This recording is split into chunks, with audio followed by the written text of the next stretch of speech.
Oui, c'est une question à la fois facile et difficile, tout simplement parce que beaucoup de gens s'imaginent que qu'on se connecte à une sorte de longueur d'onde aussi facilement que si on ouvrait la télévision et qu'on sélectionnait une chaîne, un canal. En réalité, c'est beaucoup, beaucoup plus complexe et beaucoup plus total, beaucoup plus global que ça.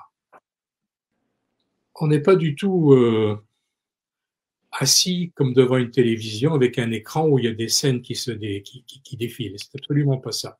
On est totalement immergé dans la scène qui a été mémorisée par l'être dans la mémoire sur laquelle on se connecte. Il faut bien comprendre que chacun de nous est, je dirais, une sorte de gigantesque caméscope en permanence connecté sur sa propre vie. C'est-à-dire qu'à l'instant, par exemple, où je vous parle, là, maintenant, je ne suis pas simplement des yeux qui regardent, des oreilles qui entendent, des sens qui fonctionnent. Je suis tout cela en même temps et tout cela qui va se déverser sur un gigantesque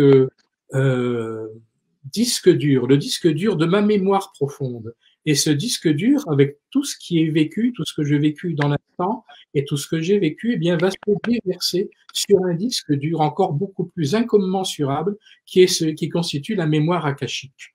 Alors, c'est sur je dirais, ce disque dur total que la mémoire du lecteur des annales, comme moi, par exemple, va se connecter.